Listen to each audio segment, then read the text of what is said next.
예레미야 31장입니다. 예레미야 31장 31절에서 33절의 말씀입니다. 제가 가진 성경으로는 구약성경 1102페이지에 있습니다. 구약성경 1102페이지 예레미야 31장 31절에서 33절의 말씀을 제가 봉독하여 올려드리도록 하겠습니다. 여호와의 말씀이니라. 보라, 날이 이르리니 내가 이스라엘 집과 유다 집에 새 언약을 맺으리라. 이 언약은 내가 그들의 조상들의 손을 잡고 애굽 땅에서 인도하여 내던 날에 맺은 것과 같지 아니할 것은 내가 그들의 남편이 되었어도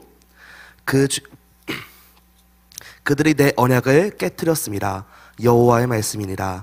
그러나 그날 후에 내가 이스라엘 집과 맺은 언약은 이러하니 곧 내가 나의 법을 그들의 속에 두며 그들의 마음에 기록하여 나는 그들의 하나님이 되고 그들은 내 백성이 될 것이라. 여호와의 말씀이니라. 아멘. 오늘 이 시간 저희가 함께 나눌 말씀의 제목은 새 언약을 맺으리라입니다. 아니, 우리가 항상 언약 붙잡고 있는데 새 언약은 뭐냐? 이렇게 물어보실 수 있겠죠? 성경에는 굉장히 다양한 언약이 있습니다. 특히 구약 성경에 하나님께서 천지를 창조하신 것부터 시작해서 하나님께서는 계속 우리와 언약을 맺으시고 그 언약을 성취하시죠. 그래서 그 구약에서 나타났던 언약 하나하나가 점점 발전해져 가지고 많은 언약들이 생겨난 거고 그 많은 언약들의 최종 성취가 바로 그리스도가 되시는 겁니다. 그래서 우리가 언약에 대해서, 특히 오늘 새 언약에 대해서는 조금 중요하게 봐야 되는데, 저희가 이번 한 주간 기도할 때 하나님이 가까이 하신다 하셨어요.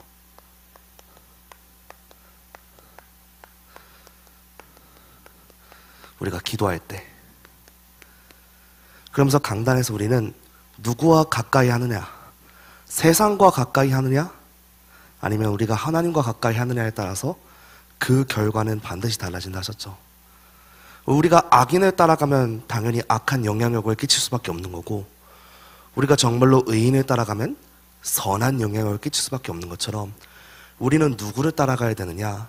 가장 먼저 나와 가까이 하시는, 내가 기도할 때마다 가까이 하시는 하나님을 따라가야 되는 줄 우리는 믿어야 됩니다. 우린 누구를 따라가야 된다 했죠? 나와 가까이 하시는 그 하나님을 따라가야 됩니다. 그 하나님은 우리의 모습을 신경 쓰지 않으셔요. 우리가 부하든 빈곤하든 우리가 잘났든 못났든 그런 것을 신경 쓰지 않으시고 우리 모습 그대로를 사랑하시는 하나님이십니다. 내 모습 이대로를 사랑하시는 주님을 바라보며 기도하시는 우리들, 또 성경에 기록된 기도의 증인들과 같이 응답받는 우리 사랑의 공동체, 우리 모든 성도님들 되시기를 간절히 기도합니다.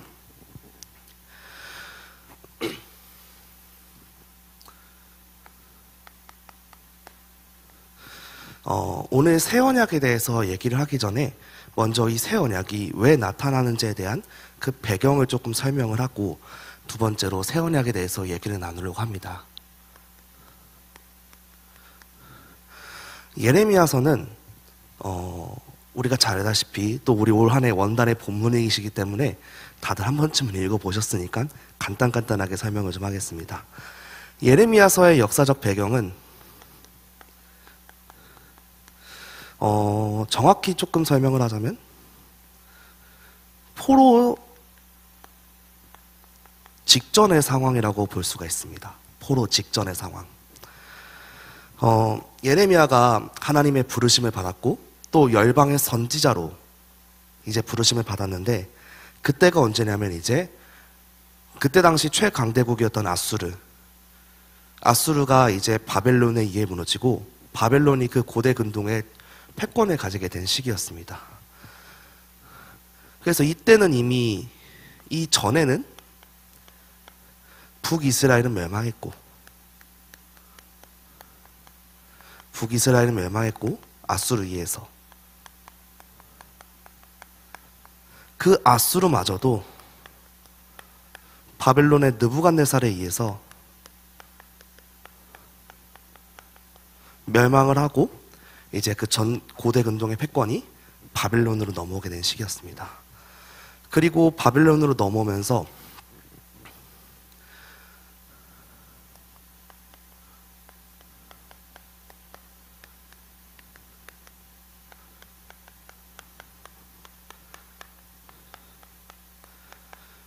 여기 여호아스도 있긴 한데 주로 이 세 명의 왕, 이 시기에 이제 예레미야가 활동을 했습니다.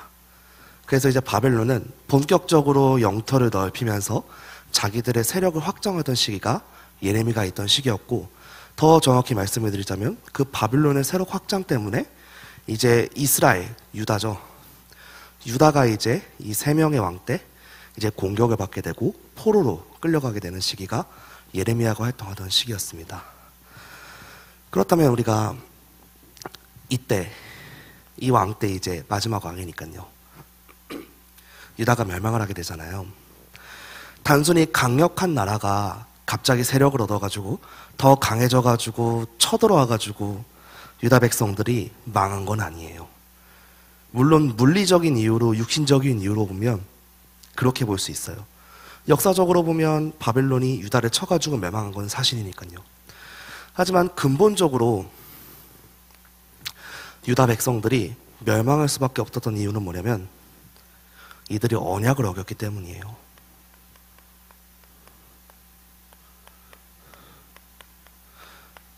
유다 백성들이 하나님과 맺은 그 언약들을 어겼기 때문이에요. 그렇다면 이들이 어긴 언약이 어떤 언약이냐? 여기 안 보이니까 제가 여기다 쓸게요. 첫 번째는 여러 가지가 있겠지만 가장 큰 테두리에서 볼 수 있는 첫 번째는 시내산 언약이에요. 시내산 언약. 이 시내산 언약은 이스라엘 백성들과 모세가 출애굽을 하고 나서 광야로 갔을 때 하나님과 맺은 언약이에요. 그래서 이 시내산 언약은 어떤 내용을 갖고 있냐면 한마디로 이거예요. 이거를 다 설명하면 시간이 많이 가니까 한마디로 정리해 드릴게요. 시내산 언약을 한마디로 정리하면 뭐냐? 너희들이 나에게, 여기서 나는 하나님이에요. 너희들이 나에게 순종한다면 내가 너희들에게 복을 줄게. 대신에 너희들이 나에게 불순종한다면 너희는 반드시 저주를 받을 거야. 이게 시내산의 내용이에요. 이 시내산 언약에 대해서 조금 자세하게 살펴보시고 싶으면 신명기 28장을 참고하시면 됩니다. 너희들이 만약에 하나님께 순종한다면 반드시 복을 받을 거야. 하지만 반대로 너희가 하나님과의 그 언약을 깨버린다면, 하나님을 떠나게 된다면, 불순종하게 된다면 반드시 저주를 받게 될 거야.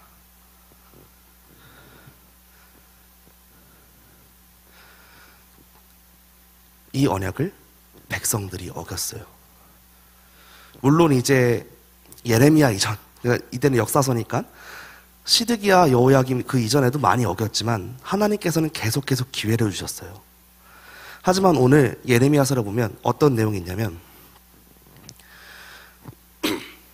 예레미야 2장 13절에 보면 이런 말이 있어요. 예레미야 2장 13절에 보면 내 백성이 두 가지 악을 행하였나니 곧 그들이 생수의 근원되는 나를 버린 것과 스스로 웅덩이를 판 것인데 그것은 그 물을 가두지 못할 터진 웅덩이들이라. 이 말씀의 배경이 어떤 거냐면 이때 바벨론이 1차로 쳐들어오게 돼요. 여호야김 때. 그리고 1차로 포로로 잡혀가고 그 잡혀간 사람들 중에는 다니엘과 세 친구가 있어요. 근데 여호야김 때 백성들이 잡혀가니까, 그 바벨론에 의해 잡혀가니까 유다 백성들이 어떤 생각을 가졌냐면 하나님으로는 부족하구나. 하나님으로는 부족하구나. 그래서 이때부터 우상을 더 섬기게 돼요. 그래서 예레미야 2장 13절에 두 악을 행하였다는 것은 첫 번째는 이스라엘 백성들이 하나님을 버렸다는 것, 두 번째는 자기들이 웅덩이를 팠다는 건데 자기들이 그것을 해결하고자 했는데 하나님께로 돌아오고 자기들 죄가 있어서 당한 건데 그거는 생각도 못하고 하나님이 그냥 부족하다고 여기니까 하나님을 버리고 스스로 웅덩이를 파가지고 결국에는 이런 악의 레포토리가 시작되게 된 거예요. 그리고 19절에 보면 이렇게 적혀 있어요. 19절 한번 띄워주시겠어요? 2장 19절. 내 악이 너를 징계하였고 내 반역이 너를 책망할 것이라. 하나님이 이제 이것을 보면서 이렇게 말씀하신 거예요. 너희들의 악이 너희를 징계할 것이다. 왜냐? 이거에 의해서 너희들이 내 불순종했지, 나를 떠났지, 내 언약을 어겼지. 그렇기 때문에 너를 징계하겠고 내 반역이 너를 책망할 것이라. 그런즉 내 하나님 여호와를 버림과 내 속에 나를 경외함이 없는 것이 악이요 고통인 줄 알라. 주 만군의 여호와의 말씀이니라. 그래서 이스라엘 백성들에게는 잘 살고 있었다가 멸망이라는 시간표가 다가오게 된 것입니다. 그래서 하나님은 그래도 기회를 주시는 분이시기 때문에 예레미야서 3장과 4장을 통해서 예레미야를 통해 계속해서 기회를 주셔요. 회개하고 돌아오라. 이 시내산 언약과 같은 언약 중 하나가 모압 언약이라고 있는데, 이 모압 언약은 우리가 만약에 하나님께로 돌아온다면, 여기는 이제 하나님 떠났으니까, 만약에 떠났으니까 너희가 만약에 다시 하나님께로 돌아온다면 나도, 즉 하나님도 돌아올 것이다. 그리고 더 좋은 것으로 회복시켜 줄 것이다. 이게 모압 언약이거든요. 이건 이제 신명기 30장이에요. 이 30장을 보시면 내용이 잘 나타나 있어요. 그래서 하나님께서는 이거를 근거를 가지고, 언약에 신실하신 하나님이시니까 이거를 근거로 가지고 돌아올 것을 제안합니다. 자, 너희들이 회개하고 돌아와라. 너희들이 회개하고 돌아오면 나도 돌아올게. 그리고 너네가 더 망했잖아, 무너졌잖아, 더 좋은 것으로 회복시켜 줄게. 그렇게 해서 계속해서 회개의 요청을 합니다. 근데 여기서 중요한 거는, 이때 당시 회개에는 전제 조건이 있어요.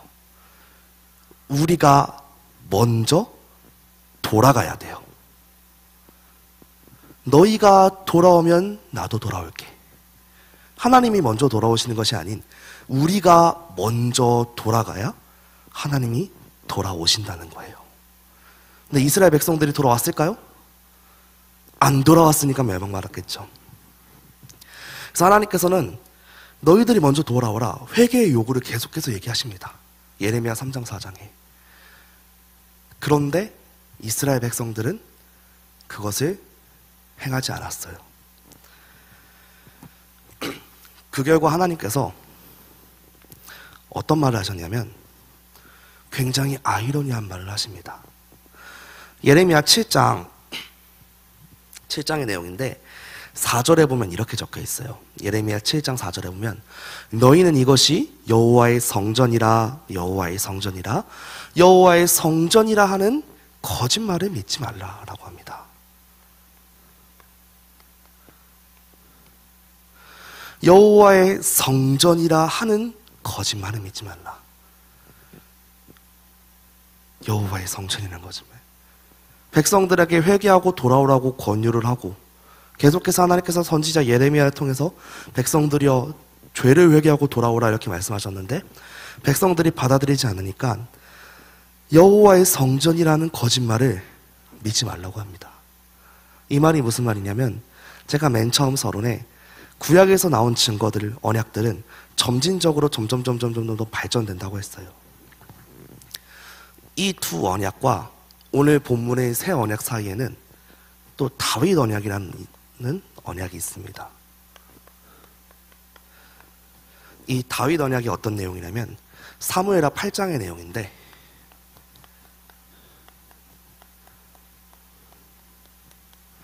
하나님께서 다윗을 통해 이제 그리스도가 오게 하시겠다는 내용이 이 언약이에요. 근데 이 언약에는 다른 언약들과는 한 가지 다른 특징이 하나 있어요. 그게 뭐냐면, 시내산 언약은 너희들 하나님 떠나면 반드시 저주받을 거야. 모압 언약은 그래도 돌아오면 용서해 줄게. 약간 이 두 가지가 섞였다 보면 돼요. 다윗 언약은 여러분 나중에 사무엘하 8장 읽어보시면 나올 텐데, 7장입니다. 죄송합니다.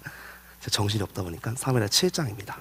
7장을 읽어보시면 나올 텐데, 징계는 하게, 너희들이 만약에 범죄하면 내가 징계는 할 거야.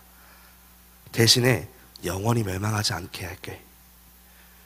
그러니까 우리가 구원을 받았는데 하나님께 잘못을 하면 징계는 받을 수 있다는 거예요. 대신에 그 구원이 취소되지는 않는다는 거예요. 이게 다윗 언약의 주된 내용 중 하나거든요. 근데 이 다윗 언약에서는 또 다윗 언약의 또 이제 중요한 게 뭐냐면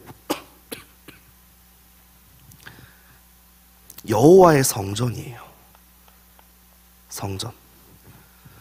이 성전과 또 하나님의 집. 이 두 가지가 다윗 언약의 핵심 키워드거든요. 너희들이 만약에 하나님 잘 섬기면 영원히 번창하게 할 거고, 만약에 잘못을 저질렀을 경우에는 징계는 하되 영원히 멸망하지는 않게 한다는 거예요. 여기에 빗대서 보면 방금 말했던 7장 4절의 내용은 좀 아이러니하게 오류가 있는 내용이 돼요. 아니, 영원히 멸망시키진 않는다면서요. 징계는 있는데 영원히 멸망시키진 않는다면서요. 그런데 왜 갑자기 여호와의 성전이라는 그 거짓말을 믿지 말라고 하시는 겁니까? 이게 왜 이렇게 되냐면 언약은 점진적으로 발전하기 때문에 이렇게 가는 것도 되지만 반대도 돼요. 그래서 시내산 언약의 영향이 이 다윗 언약에까지 미치게 된 겁니다. 이스라엘 백성들이 하나님께 범죄하고 하나님의 회개 요구를 거부하니까 하나님께서는 자신이 직접 선포하신 그 언약을 완전히 깨버리신다는 내용이에요. 그래서 예레미야 7장 4절의 말은 그냥 단순히 여호와의 성전이라는 거짓말을 믿지 말라고 넘어가는 것이 아니고 다윗 언약이 파기될 것을 얘기하고 있어요. 다윗 언약이 파기된다는 것은 무슨 말이냐? 영원히 형벌하지 않는다 했잖아요. 다윗 언약상으로는. 그 말씀이 취소된다는 거예요. 그 말은 영원한 형벌이 있다는 거겠죠. 그래서 11장에 특히 10절에 보면 이렇게 기록이 되어 있어요. 예레미야 12장 10절에 보면 11장이에요. 11장 10절에 보면 그들이 내 말 듣기를 거절한 자기들의 선조의 죄악으로 돌아가서 다른 신들을 따라 섬겼은즉 이스라엘의 집과 유다 집이 내가 그들의 조상들과 맺은 언약을 깨트렸도다. 그래서 이스라엘 백성들이 언약 하나 파괴한 게 연쇄적으로 계속 해가지고 결국에는 자기들이 지켜줄 언약까지 다 파괴된 거예요. 그래서 이스라엘 백성들에게 남은 거는 뭐다?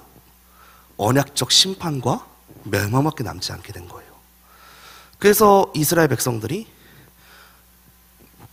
특히 유다 백성들이 이 느부갓네살에 의해서 586년에 멸망하게 된 겁니다. 역사적으로 봤을 때는 강한 나라가 쳐들어와서 다행히 자연의 순리대로 부서졌겠지만 더 정확히 근본적으로 봤을 때는 유다 백성들, 이스라엘 백성들이 하나님과의 언약 하나를 깨버렸기 때문에 언약 하나 완전히 어기고 하나님을 떠나고 하나님을 경외하지 않았기 때문에 자신들이 멸망하게 된 거예요. 그래서 유다 백성들에게 남은 것은 이제 영원한 심판과 절망밖에 남지 않게 된 것이죠. 사실 여기서 the end하고 끝나면 성경이 안 되겠죠. 이것은 하나님께서 하나님의 성품 중 하나인 공의 때문에 일어나는 일입니다. 약속은 반드시 지키는 하나님,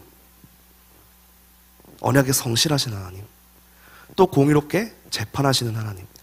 그렇기 때문에 이 멸망이라는 사건이 일어나게 돼요. 하지만 하나님께서는 이렇게도 말씀하셨어요.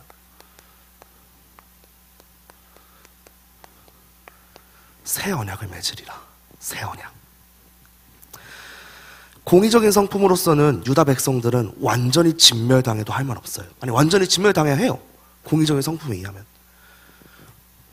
하나님이 떠난 게 아니고 본인들이 하나님 떠났으니까. 본인들이 하나님 버렸으니까. 본인들이 하나님 경외하지 않았으니까 본인들은 진멸당해도 쌉니다. 그런데 하나님의 또 다른 성품인 사랑이라는 성품은 이를 완전히 용납하지 않으셨어요. 하나님의 사랑과 공의는 어떻게 보면 대립되는 것처럼 보이지만 대립되는 건 아니거든요. 그래서 사랑의 하나님께서는, 또 언약의 신실하신 하나님께서는 유다 백성들과 새 언약을 맺어요. 그래서 먼저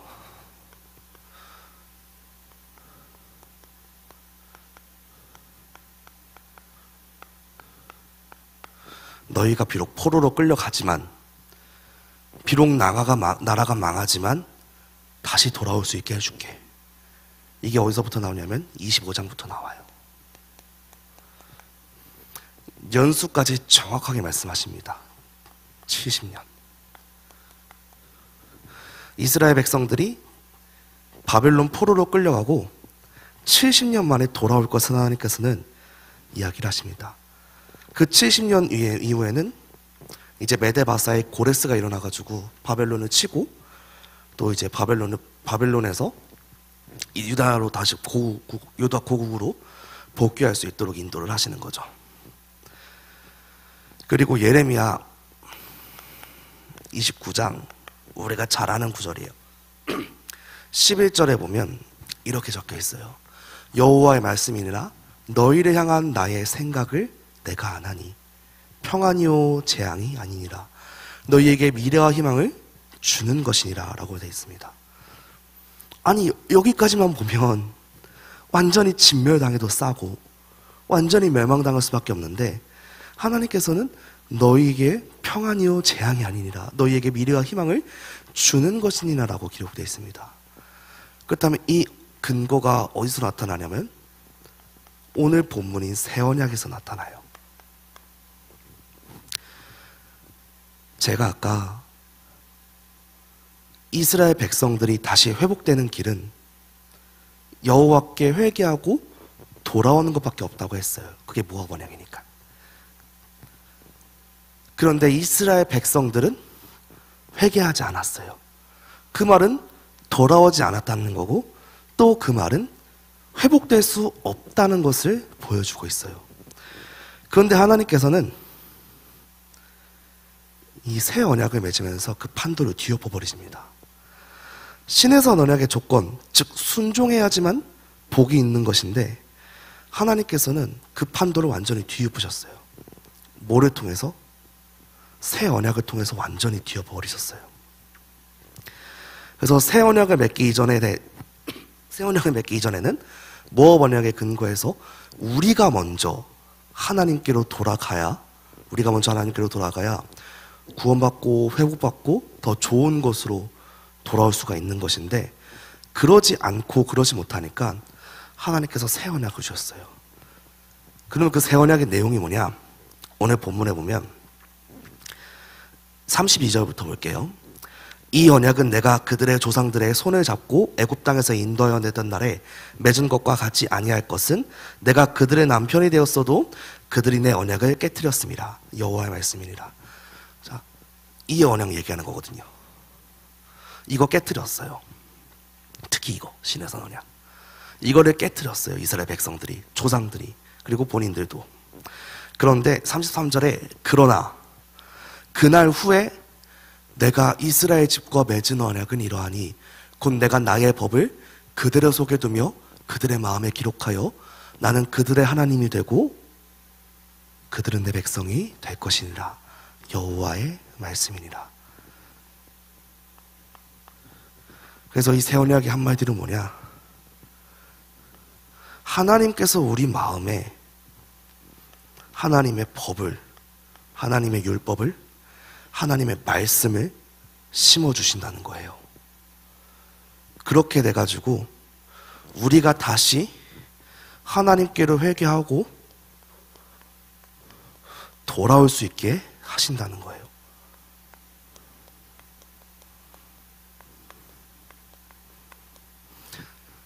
시내산 언약의 형벌을 대비해서 하나님께서는 모압 언약을 주셨어요. 언약 어기면 반드시 죽지만 돌아오면 살려줄게. 언약 어기면 반드시 죽지만 돌아오면 살려줄게. 그런데 이스라엘 백성들은 돌아올 수 있는 상태가 아니었어요. 그래가지고 하나님께서 어떻게 하셨냐? 하나님께서 직접 그들의 마음에 하나님의 법을, 하나님의 율법을, 하나님의 말씀을 심으셔가지고 이스라엘 백성들이 다시 하나님께 회개하고 돌아올 수 있게 하신 겁니다. 이게 새 언약의 내용이에요. 우리 힘으로 우리 자체적으로 하나님께로 돌아간 것이 아닌 하나님께서 우리에게 은혜를 베푸셔가지고 새 언약이라는 은혜를 주셔가지고 우리가 다시 하나님께로 돌아갈 수 있게 된 것이라는 거예요. 이게 새 언약의 가장 핵심 내용이고 새 언약의 가장 중요한 내용이에요. 그래서 우리가 다시 하나님께 돌아올 수 있게 됐고 다시 순종할 수 있게 된 것입니다. 그리고 새 언약을 통해서 파기된 언약들,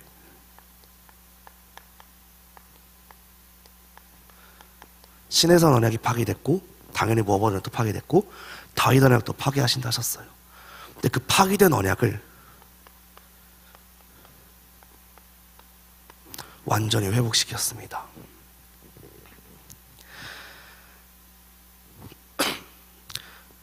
우리가 돌아오면 하나님께서도 돌아오신다 하셨어요. 그런데 우리가 돌아갈 수 없기 때문에 하나님께서는 우리의 마음에 하나님의 말씀을 주시고 하나님의 법을 주시고 율법과 복음을 주시면서 우리를 다시 하나님께로 돌아올 수 있게 해주신 것입니다. 그렇기 때문에 앞에 언약의 조건들도 충족이 되었기 때문에 그 파기된 언약들이 회복되고 우리가 다시 하나님께로 돌아올 수 있게 된 것이에요. 그래서 예레미야에서 증거되는 새 언약은 다른 것이 아닙니다. 이렇게 설명할 수가 있어요. 하나님께서 하심으로써, 아니 하나님께서 하셨기 때문에 내가 할 수 있는 것입니다. 하나님께서 하셨기 때문에 내가 할 수가 있는 것입니다. 사람이 할 수 없기 때문에 우리 힘으로는 하나님께로 돌아갈 수 있는 힘이 없고 우리 개인의 힘으로는 하나님께로 나아갈 수가 없기 때문에 하나님께서는 우리 마음판에 하나님의 말씀을 심어주셨고 다시 하나님께로 돌아갈 수 있게, 하나님과 동행할 수 있게, 하나님의 그 뜻을 이룰 수 있게 우리를 인도하셨다는 것이 예레미야에서 나타난 새 언약입니다. 이는 하나님의 주권적인 구원의 역사라고 우리 힘으로는 할 수 없고 오직 하나님의 절대 주권 안에서 이루어지는 일입니다. 그리고 이 구약에서 성취되었던, 이 구약에서 선포됐던 그 모든 언약들이 장차 오실, 또 다시 오실 그리스도를 통해서 우리에게로 임하게 된 것입니다. 우리가 그리스도인으로 살아가는 것, 우리가 지금 예배드리는 것, 찬양하는 것, 기도하는 것, 사실상 우리 힘으로 하는 거 아니에요. 우리 마음판에 하나님께서 하나님의 말씀을 주셨기 때문에 에스겔서에서는 이 내용을 하나님의 영이 맺다고 하거든요. 하나님의 영이 맺기 때문에 우리가 그 일을 할 수가 있는 것입니다. 그래서 저는 모든 것은 하나님의 은혜라는 표현을 정말로 좋아하고 이 말밖에 할 수 없는 것 같습니다. 모든 것이 하나님의 은혜입니다. 우리가 살아가는 그 모든 것, 예배하고 지금까지 인도받는 그 모든 것이 하나님의 은혜입니다. 그래서 결론적으로 말씀을 드릴게요. 오늘 나는, 오늘 여러분은, 오늘 있는 저와 여러분은 누구와 가까이 하시고 있습니까? 누구와 가까이 하고 계셔요?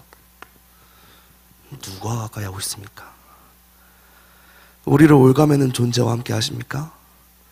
아니면 나에게 항상 갚을 수 없는 은혜를 주시는 하나님과 함께 하고 계십니까? 우리는 그리스도인으로 불립니다. 그리스도인이라는 칭호는, 그리스도인이라 불리는 그 호칭은 우리에게 걸림돌이 아닌 은혜의 디딤돌인 줄 믿으시기 바랍니다. 우리는 그리스도인입니다. 두 번째로는,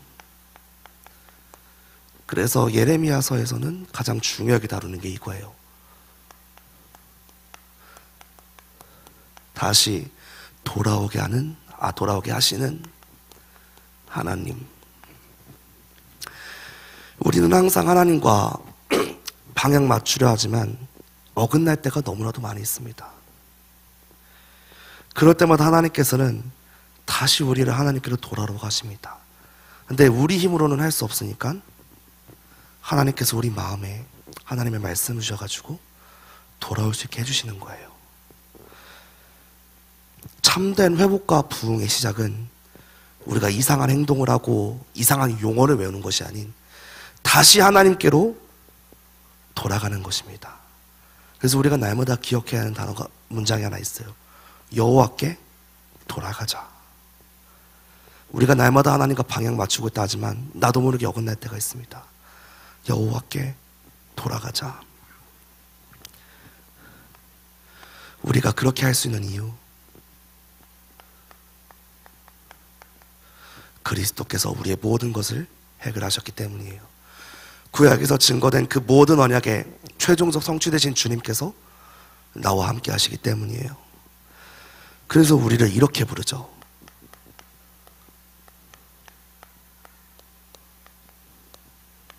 이전 것은 지나갔습니다. 보라, 새 것이 되었도다. 새로운 피조물. 그러기에 우리는 새로운 피조물이 되었기 때문에 언약의 최종 성취 되신 주님께서 우리를 구원하셨고 계속해서 인도하시고 우리를 위해 말할 수 없는 탄식으로 기도하시기 때문에 우리는 일만성의 하나님을 바라볼 수가 있는 것이고, 그 일만성의 하나님을 바라보면서 그리스도 안에서 새로운 시작을 할 수가 있는 것입니다. 우리 사랑의 교회 공동체, 우리 모든 성도님들, 우리는 구원받은 하나님의 자녀입니다. 그런데 그 구원은 하나님의 전적인 은혜를 통해 받게 되었습니다. 그리고 우리가 인도받는 그 모든 것, 우리가 지내는 그 모든 것, 하나님의 전적인 은혜를 통해 인도받게 되었습니다. 유다 백성에게 새 언약을 맺어주신 하나님께서, 그 하나님은 오늘도 내일도 앞으로도 항상 우리와 함께 하신 것을 잊지 않게 되기를 간절히 기도합니다.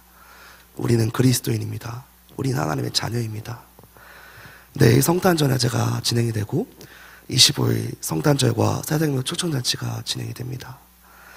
하나님이 우리에게 주신 그 은혜를 날마다 감사하면서 정말로 그 은혜의 복음을 증거하는 그 은혜의 증인들이 되시기를, 그리고 우리 모두가 되시기를 간절히 기도합니다. 우리 이 시간 여호와께 돌아가자라는 찬양 함께 찬양